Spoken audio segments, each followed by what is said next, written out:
Um, my name is Richard Spivey. I'm the EALTA webinar coordinator and a researcher at the British Council.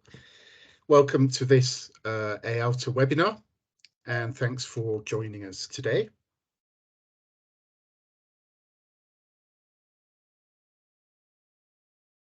If you're new to EALTA, it's the European Association for Language Testing and Assessment. That's an independent organisation promoting knowledge and best practice in language assessment in Europe and beyond Europe as well. If you're not a member, I would very much recommend you to check out membership. It's free. You can go to the EALTA website and register.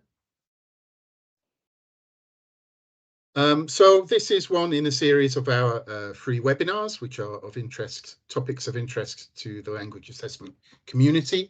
And today's topic is on standards and the native speaker. So the way it will work today is that we'll have a talk, about 40 minutes or so, plus 10 to 15 minutes of question and answer. During the webinar, if you could please make sure that your camera and microphone is turned off. And for questions, if you have questions towards the end of the webinar, please use the Q&A function, or you can use the chat function as well. And we will try to get some answers at the end of the talk. I will be checking those. We are recording the webinar today. And it should be going up. The recording should go up on the EALTA website fairly soon. So I'll just check our recording. Yes. So our speaker today is Talia Isaacs. Talia is Associate Professor of Applied Linguistics and TESOL and Programme Leader of UCL Centre for Applied Linguistics, University College London.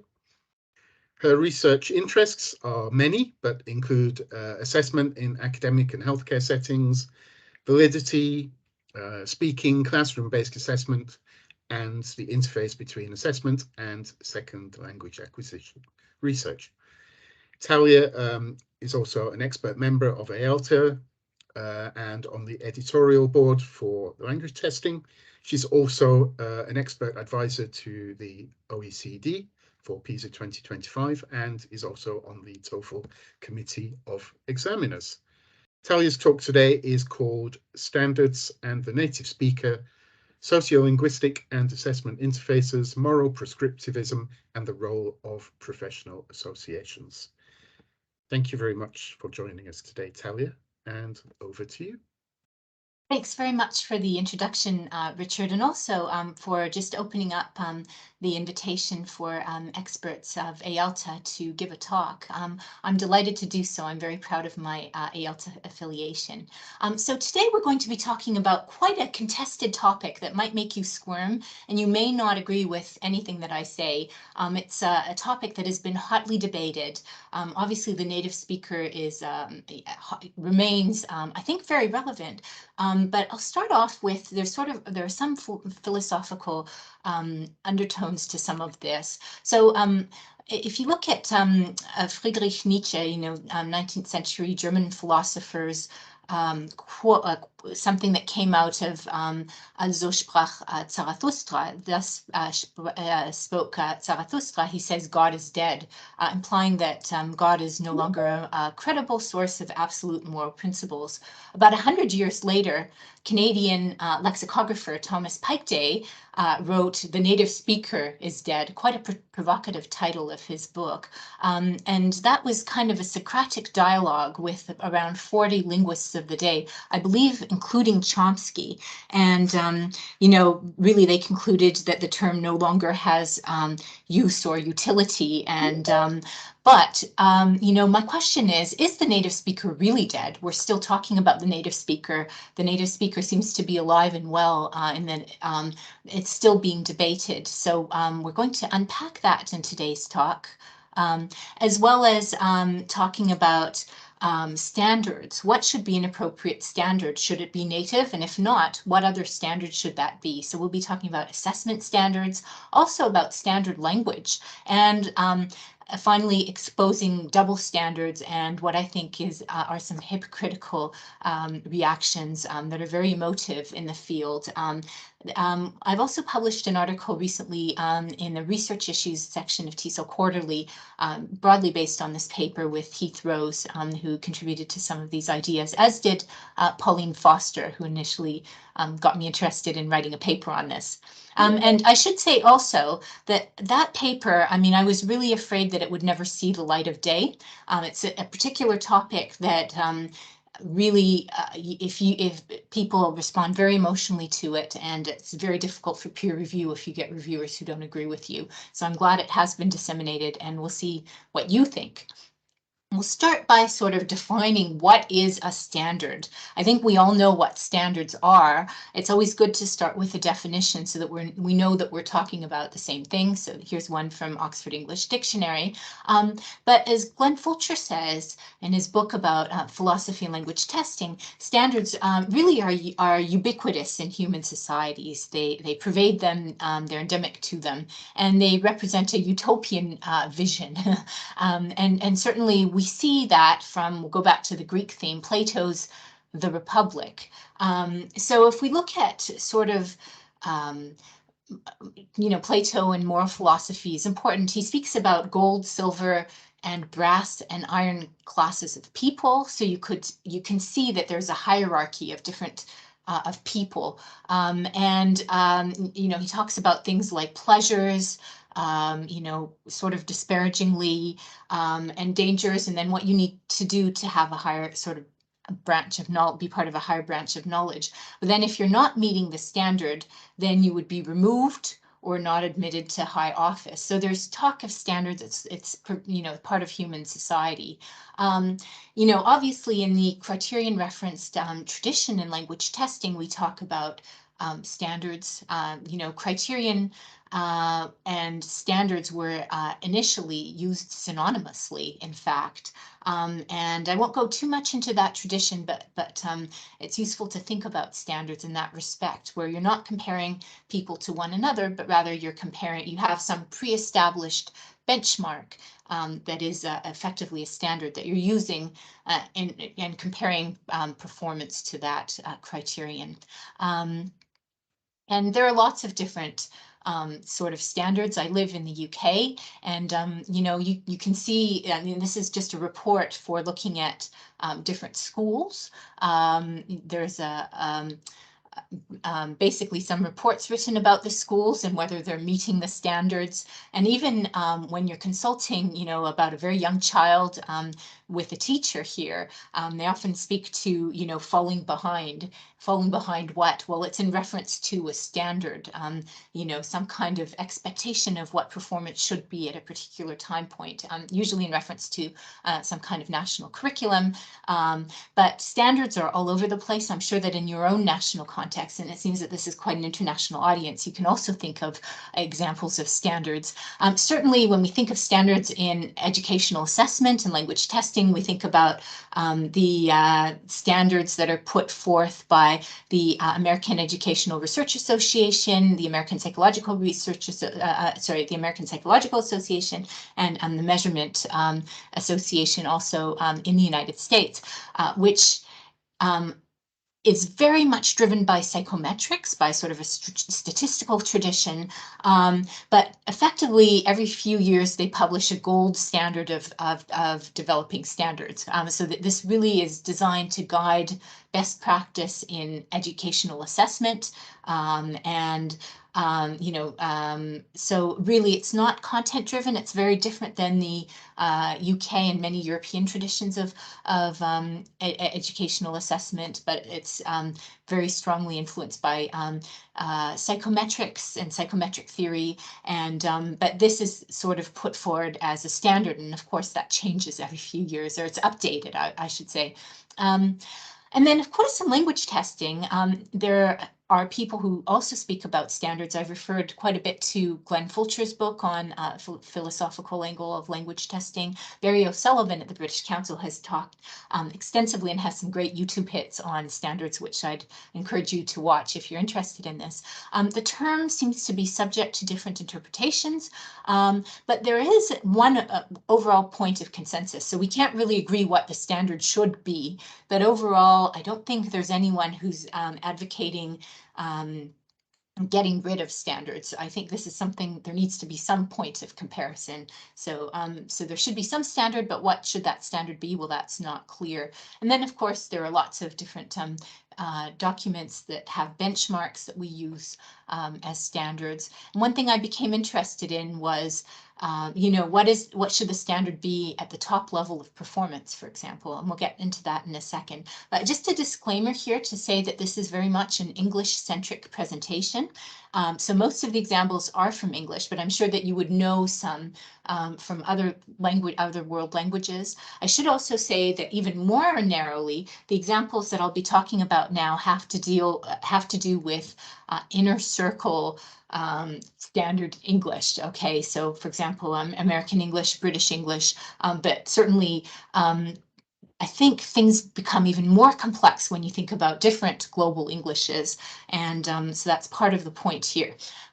So what is the standard? I mean, it's difficult to define even for countries like the UK and US. We'll start with the UK. I mean, we've had Her Majesty the Queen, who's recently passed away, but you know, received pronunciation is a prestige variety. In the UK, it's often been referred to synonymously as Queen's English or BBC English. Of course, now the BBC does have presenters from various regional, who speak various regional varieties, for example, Welsh presenters, or, you know, I'm thinking of Scottish presenters. There's a Filipino one as well who does BBC World. So really, BBC English has become much more varied than it maybe once was. And Queen's English, I think we can understand what is meant by Queen's English, a prestige variety. And an Australian team in a Nature article investigated whether the Queen speaks Queen's English, and they looked at her Christmas archives when she was giving an address at Christmas over the years of her reign, and found that even the Queen no longer speaks Queen's English. So the Queen's English of you know, several decades ago was no longer the Queen's English that she spoke shortly before her death. It was much more clipped. So they did an acoustic analysis of her vowels, and as you would expect, things evolve. Language, even within one individual, evolves over time. But so even the Queen doesn't speak Queen's English. Well, what on earth should be you know, the prestige variety? And I have to say that I first lived in Bristol when I lived in the UK, and I don't think I heard many people speaking received pronunciation. If I did, it tended to be in old antique stores, you know, but quite rare. So I think, you know, what should the standard be? Well, let's look at the United States. What is the standard? We talk about General American as being a prestige variety, but it can be difficult to define and locate geographically. So if we look at definitions over time, we have General American defined as cultivated speech, and then defining regions that it might be and regions that it's not. So if you're from the West or Midwest, okay, but not if you're from the South or from the East. And then the second definition there refers to the media, radio and TV announcers. You know, I guess, I mean, there are maps trying to localize this. This was from Wikimedia. But the Atlas of North American, well, I'll just go to the next slide. The Atlas of North American English, which is quite authoritative, actually puts General American at a different spot than the Wikimedia one. And this authoritative source, written by Bill LeBove et al., really says there are 3 dialect groups that are part of General American. And so, you know, Midland, West, Certainly there are differences between those.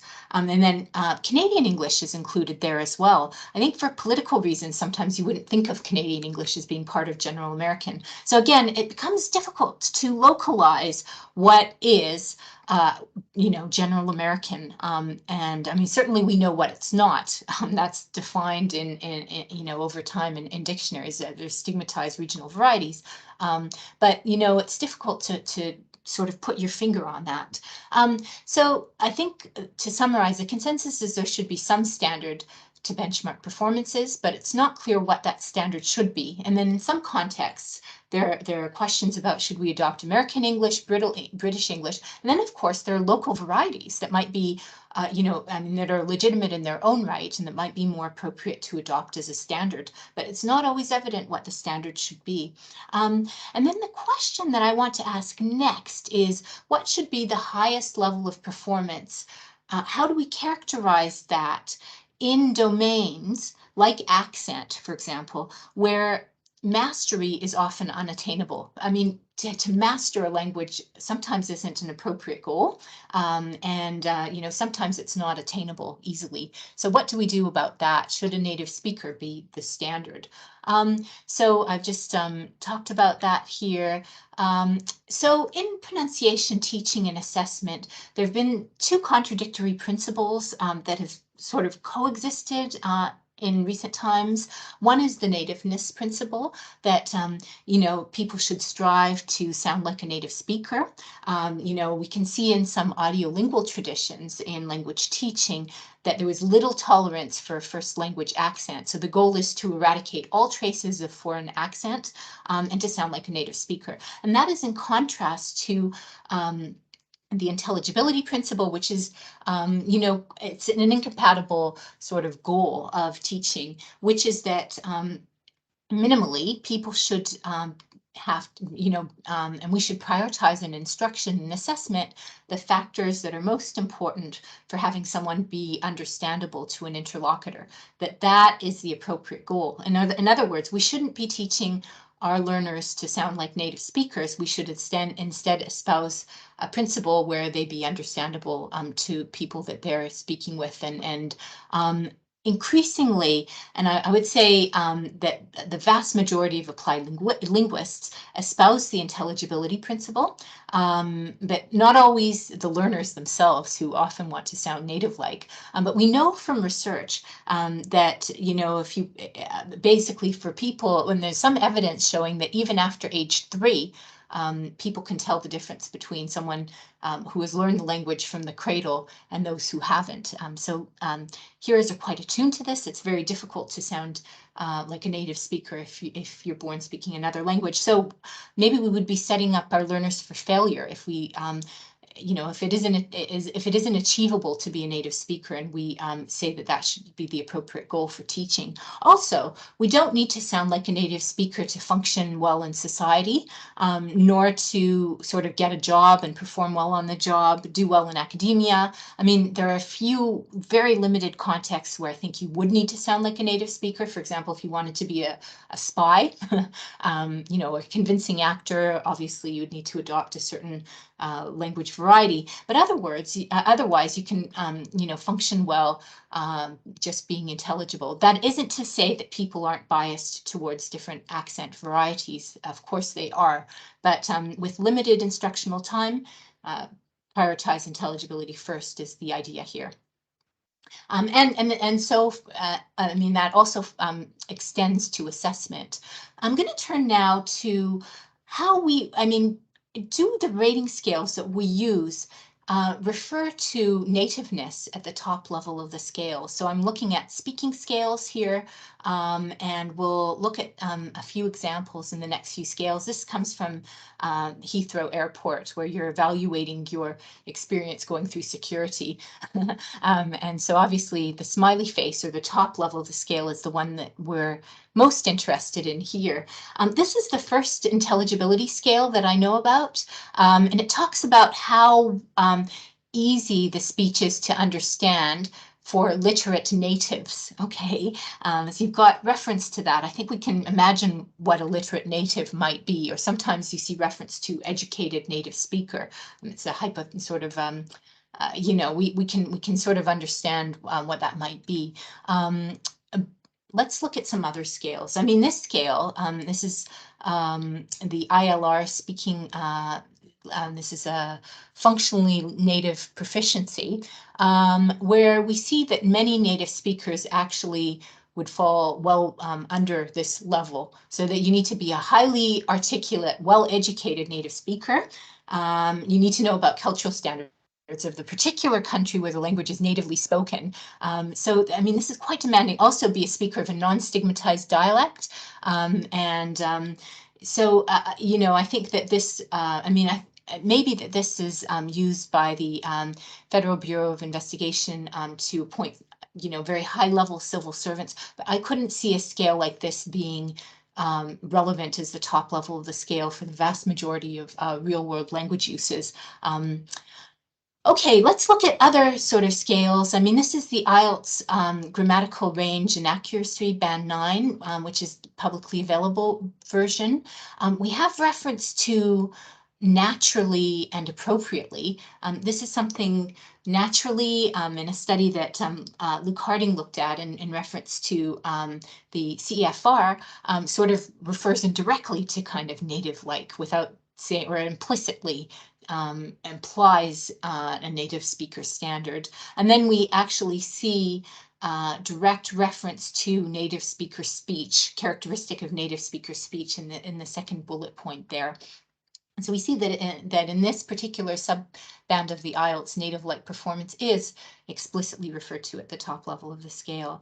I mean, this is the old CEFR phonological control scale, which is problematic for reasons that the Council of Europe acknowledges. And I should say that the newer version in the companion volume is way better. It's, intelligibility is really very much the principle that drives that scale. But we see here that it implies that there's no trace of a foreign accent at B1, at B2 and C1 and C2 level, because there's no reference to foreign accent beyond B1.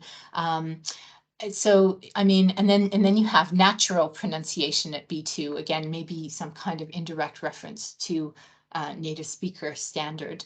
Yeah, I mean, there are problems with this. I mean, to imply that you wouldn't have any trace of a foreign accent at C1 and C2 level, I think is not right. I know many very, very, very proficient speakers who happen to be L2 speakers who do have traces of a foreign accent. I mean, we all have accents, and so it's strange to me that it seems to drop off after B1 level here.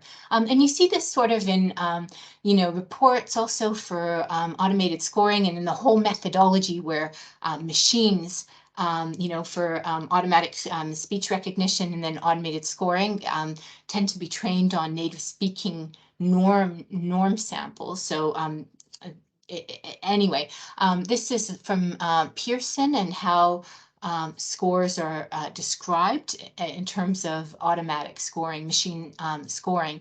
You can see that at the lower bands here, you've got an indicator of the proportion of the speech that is intelligible or unintelligible. So how many of the words that the speaker uttered were understandable? And then at the top level of the scale, you've got native-like, right? So you're kind of confounding how native-like somebody sounds with how much of the speech can be understood. And these are, we know from research, distinct but overlapping constructs, but they are independent constructs conflated here. Again, I mean, we're looking here at deviations from what human listeners consider to be native speaker norms, and this is very much part of the whole method of developing and training the machine algorithm.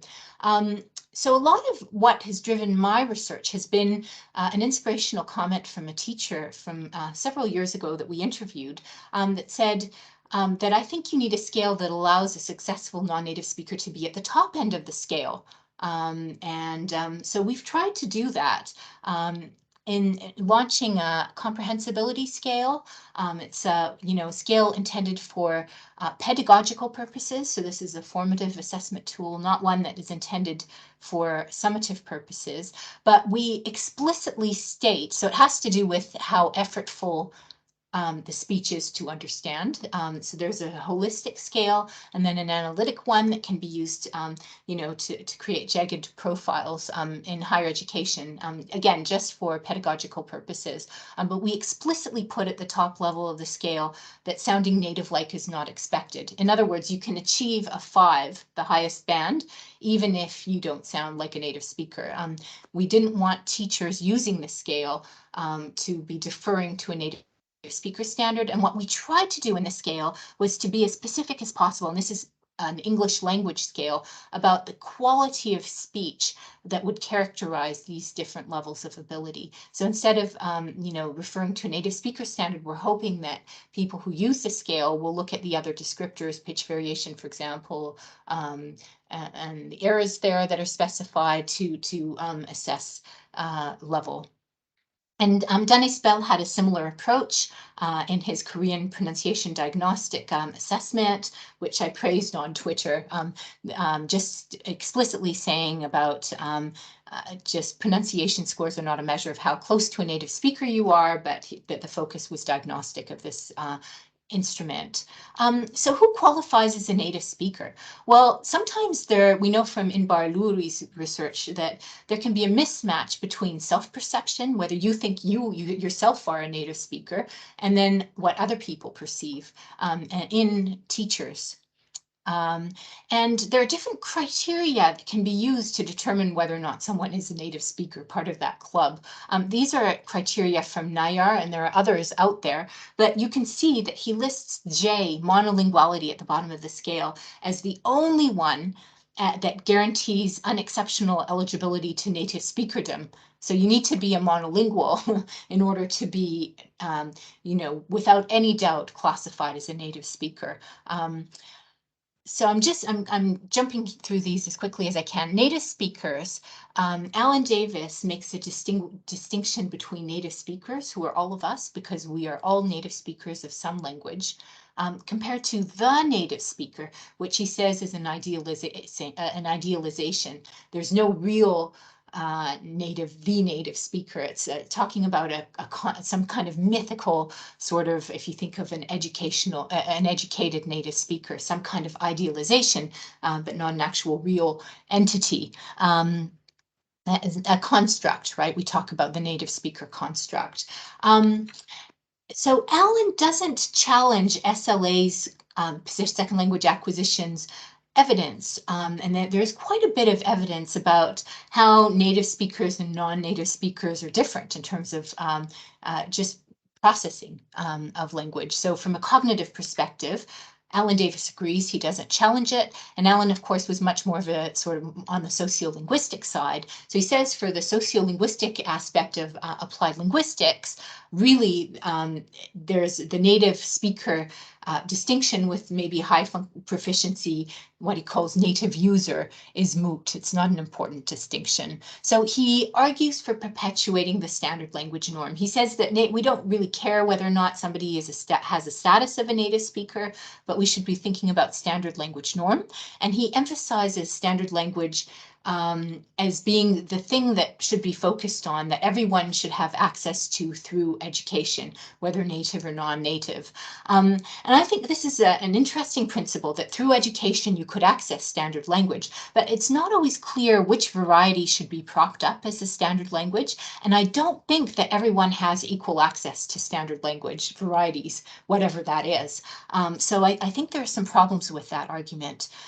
There's also the multi-competence perspective that's come out of some of the work of Vivian Cook, from his book, for example, Portraits of the L2 User. So you see that there are terms like native user that Davis used and L2 user that Cook's using, describing multi-competent speakers of a language. These are very, very high proficiency L2 speakers, so they speak multiple languages and they're not monolingual native speakers, so to speak.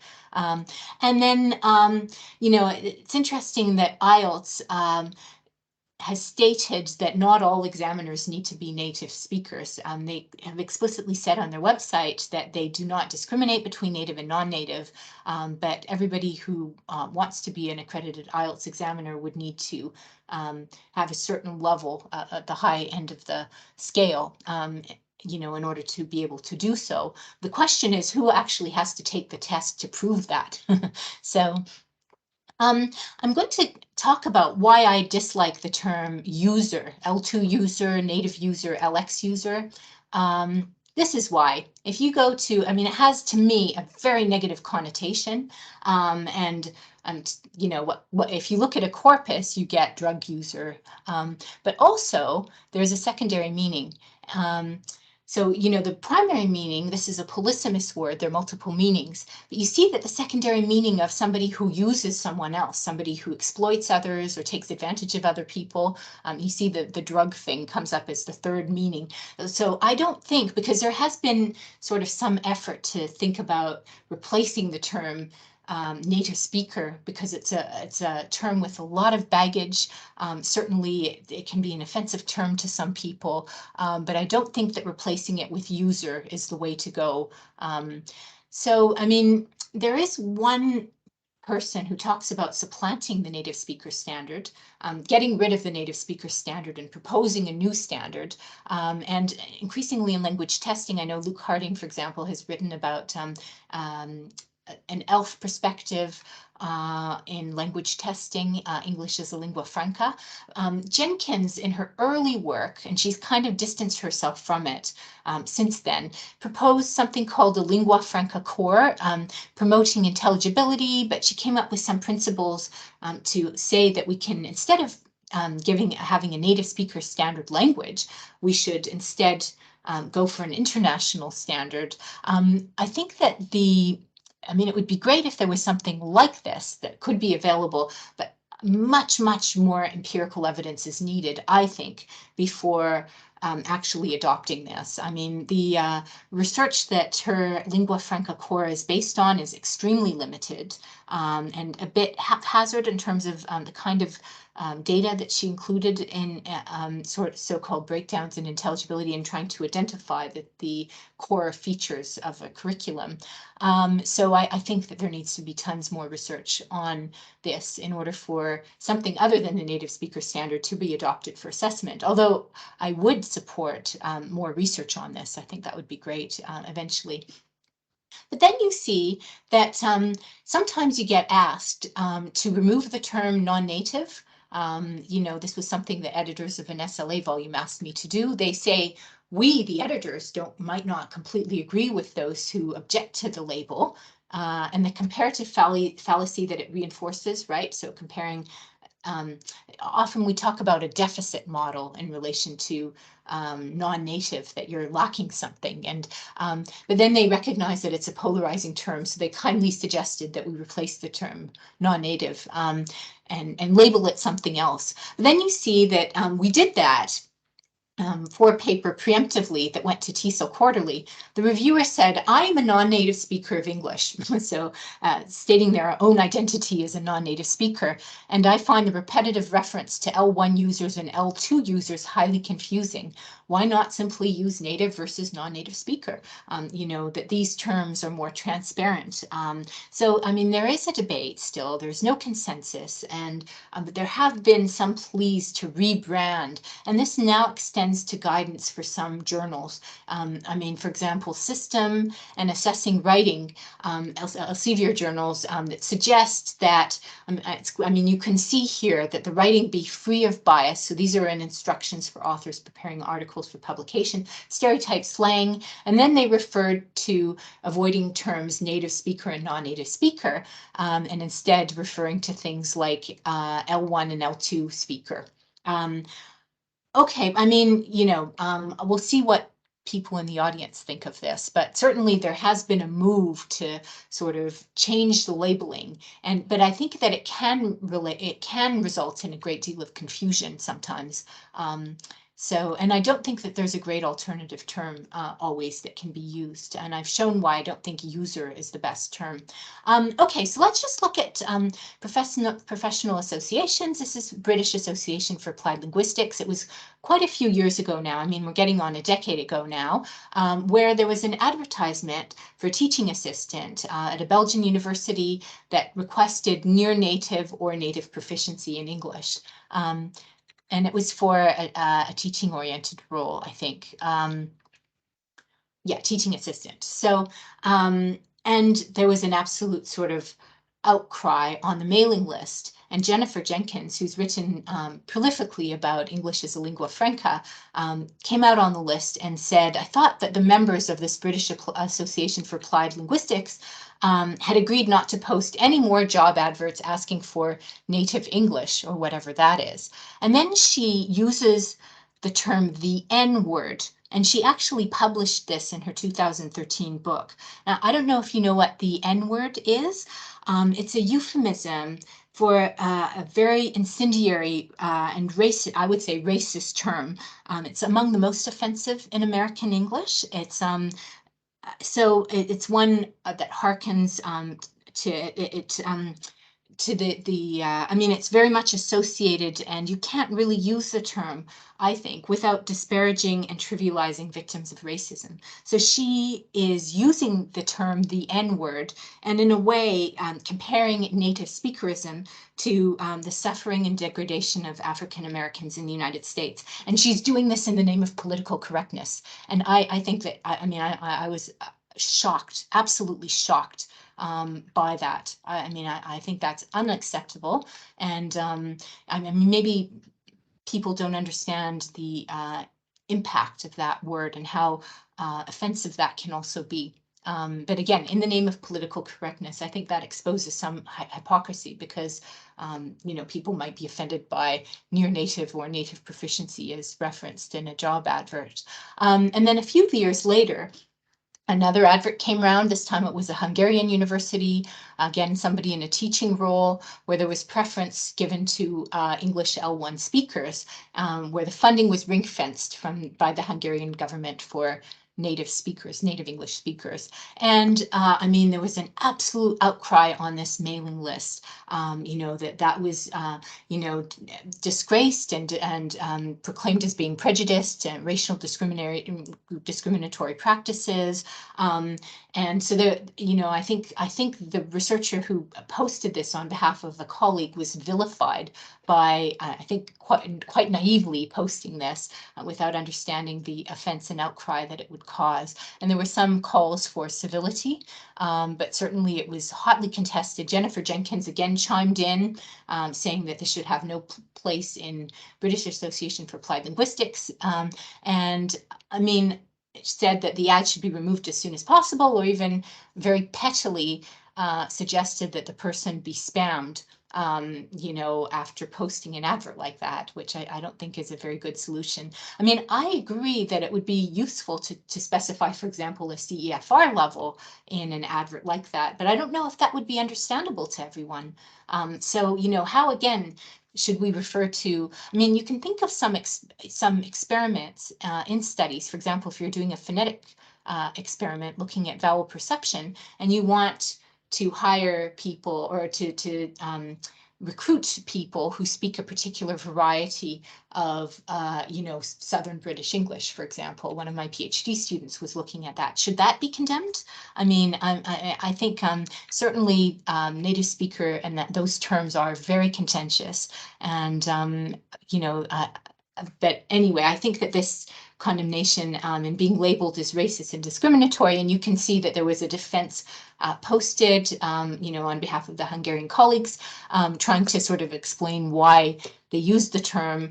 And you know, that is debatable. I mean, of course, there are activities that are racist and discriminatory, but I think that jumping to that conclusion in this case was a bit much.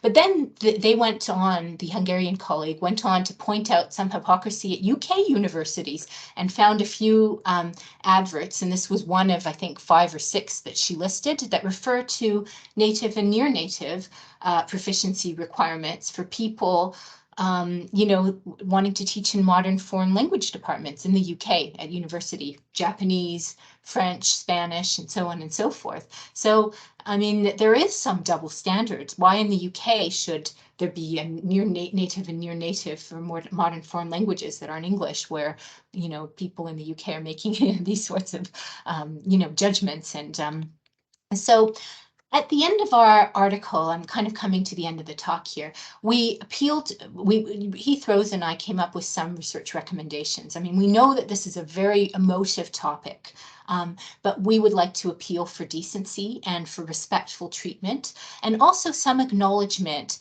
that linguistics has a very wide range of research traditions, and I think all of them should be valued and respected, at least with a minimal understanding that there are differences again, but there should be some baseline of respect. I mean, I presented some of this at a phonetics conference. I don't think that the phoneticians who routinely use the term native, non-native in their titles were aware of any of these things, but they are interested in looking at accuracy, you know, accuracy of speech. Accurate pronunciation. I think that there is a place for that, and there should be a place for that with linguistics and applied linguistics. So, you know, I'm again, we might not agree with it, but we should at least be open to it and not rush to judgment. Similarly, them thinking about, or phoneticians thinking about research that is more critical in nature.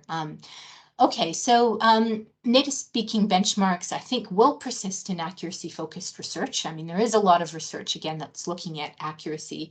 And at the moment, again, Heath and I don't think that there is an alternative codifiable global standard that can be readily incorporated. So we need to look at what such a standard should be. And certainly for assessment purposes, I think much more research is needed on that. And then, of course, a lot of the basis of, you know, L2 acquisition comes from comparing native speaker to non-native speakers. But I think that that needs to be questioned. We shouldn't always assume that the comparison should be native and non-native, and that if that is being used, you would want to think critically about why. Is that an appropriate comparison? Is the native speaker an appropriate benchmark? And sometimes there's a ceiling effect for native speakers as well. So, I mean, is it worthwhile really looking at that?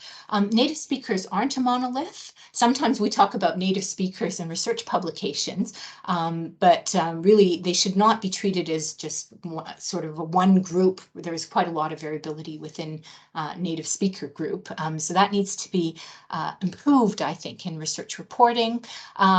You know, again, there needs to be good justification for studies that do draw on a native speaker standard, and sometimes there will be, but it shouldn't be a given that native speakers need to be used, and sometimes it's more appropriate to use alternatives, you know, multi-competent speakers, for example. You know, I'm hoping that by adhering to some of these recommendations, we'll have more civility, more openness to debate, and also, I mean, less hostility for differing views.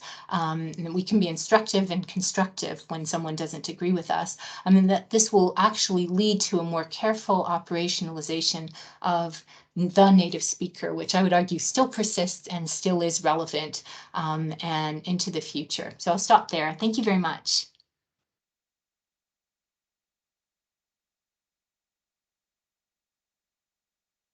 Thank you very much, Talia. That was great.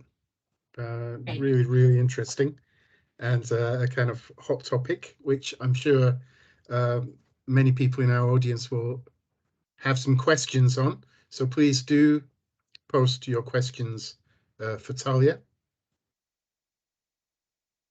And we've got about, we've got about 10 minutes or so. Oh, good. Okay. So, yep. Fire away. Okay.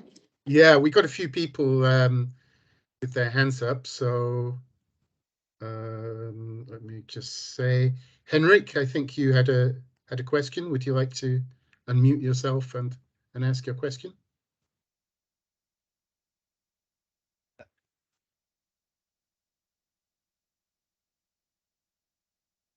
Okay. Hi, Henrik. We can't hear you at the moment. We still can't hear you at the moment. Can you hear me now? Yes, we can. Yes, yeah, we can. Great. Yeah, great. Thank you very much. Thanks for a great presentation. I do agree with 99% of what you said, and but I just have a question, because this is intriguing to me. I'm working in Norway, working in teacher education, and the Norwegian Directorate for Education and Training, which makes the curricula, they have problems knowing how to deal with this idea of standards and what to put in the curriculum. So they've sort of put in something in the way of pronunciation should follow a pattern, which is not really very easy for teachers to understand. And when it comes to, you know, to what extent or where sort of do you draw the line between what is intelligible and not intelligible? You know, I think it's a difficult a question. And also I had a student once saying, for example, using R instead of like in a word like bird, saying bard, or in the case of first, saying fast, and this sort of caused misunderstandings. But the student was from an African-speaking country where it's sort of using construes concentric circles in the sort of the what's it called, the not the core but the outer circle. So should you sort of start saying that this could be a standard in its own right, you know? And I think there are some difficult questions there. I mean, should the teacher sort of start correcting the students' pronunciation, because otherwise the students' proficiency was really, really good. So I think it's difficult to know exactly where to sort of where to put the focus on intelligibility when you don't have the native speaker standard as a benchmark. It can be, but there might be some context. Thank you. That's a great question. A couple of questions in there. I mean, you know, I think it really depends on the local context. And in some contexts, it might not be appropriate. I mean, the regional variety might be the variety that you would want to promote. I'm thinking about something like Singaporean English, where actually that might be the standard that is promoted. And that, you know, I mean, so it really does depend on the context. I mean, sometimes it isn't appropriate to sort of bring in, you know, one of the inner speaker varieties.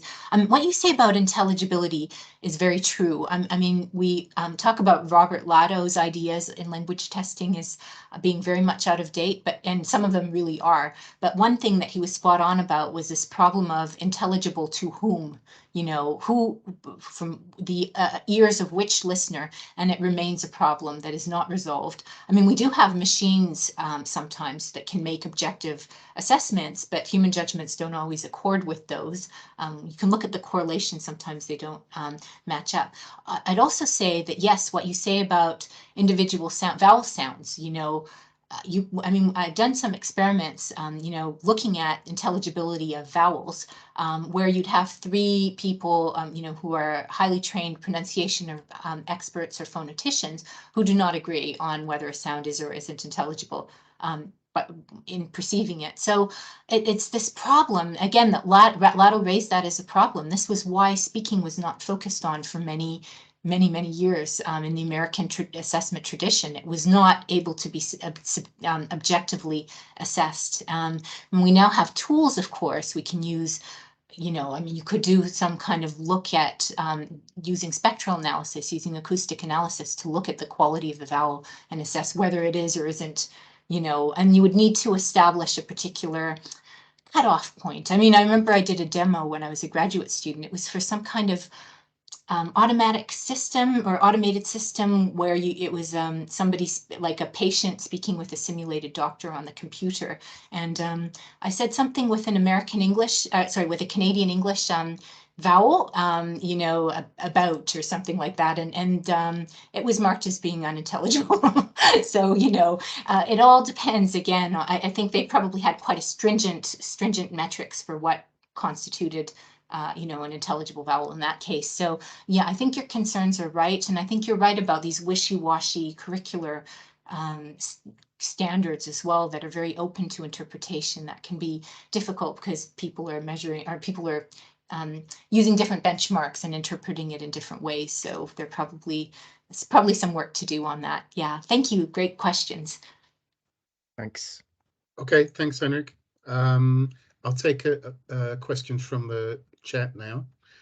Michelle asks us, L1 and L2, are they simply euphemisms for native and non-native speaker, or is there a difference in how we would understand these terms? I don't know if they're euphemisms. I mean, they're viewed as being more neutral alternatives. Certainly, they don't have the same baggage and they're not as contentious. I think if we look at those terms, of course, we know that with something like L2, that is can be ambiguous because we don't know if it refers to somebody's second language that's learned consecutively, you know, or third, fourth, fifth, sixth language. So that's why Jean-Marc Dewally advocates LX user. So where the X represents L2, L3, L4, L5. But yeah, I mean, I think usually these are neutral alternatives. I don't know of people who have strong emotive reactions to this. And I think that within applied linguistics, we understand what L1 and L2 is. But if we want to communicate to the outside world, to, you know, I mean, many of us are funded, you know, using government money. And I think part of what we need to do is communicate to the outside world, including teachers. And sometimes it's not always transparent to use terms like that. People won't, you know, if I'm communicating with the general public, they might not know what L1, L2 is, but they would know what native and non-native speaker is. So you know, we want to be transparent as well in the language we use. And sometimes there are alternatives. I mean, you can speak about international students instead of, you know, non-native speakers, but then there's some, you know, not all international students will be L2 speakers, right, or non-native speakers. So yeah, I think there are etymological problems here. So yeah, as long as it's not user, I'm happy. Okay, thanks. We have Yi Tan has a hand up. Would you like to unmute yourself and ask your question?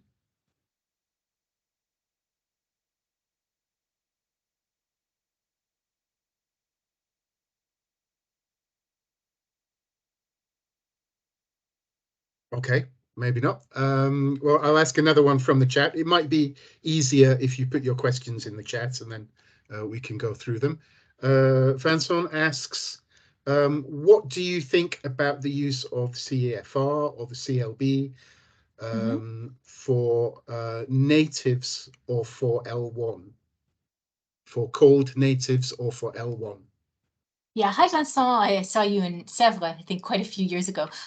So let me see if I can understand the question. So using the CFR for natives or L1? Was that the question? Okay, so I think I'm not sure if I completely understood that question. And if anybody wants to discuss, please pop me an email.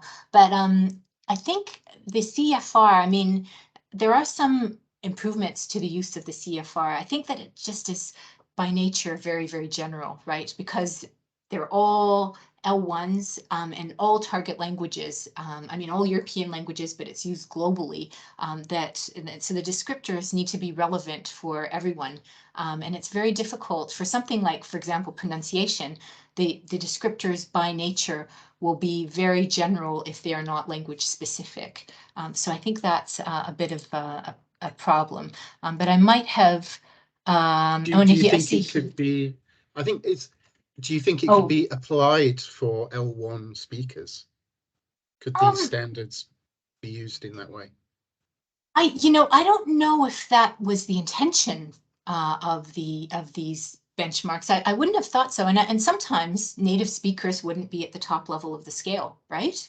So, I mean, we always need to think about, you know, I mean, again, I don't think that the native speaker should always be at the top level of the scale. If we think of something like fluency and we describe it in terms of oracy, you know, some being a very good orator and not having a lot of false starts and, you know, and that kind of thing, you know, I mean, certainly I don't think I would be at the top level of that scale. I have a lot of false starts and ums and ahs in my speech, you know, so we need to think about the appropriateness of, you know, who are these designed for and how should they be appropriately used and how do we frame these and, you know, what is the top level of the scale? And sometimes, you know, it might be native speaker standard, but defined by specific linguistic criteria.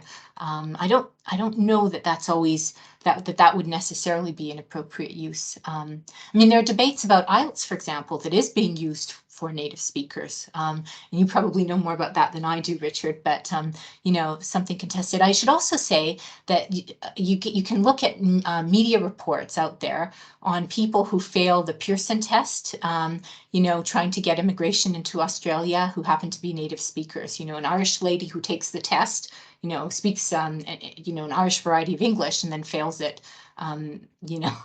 So, and it's not always that being a native speaker means that you can get the top level of performance on these things. And sometimes being unfamiliar with the test format and so on and so forth can be a disadvantage. So I think there are some things to unpack with that.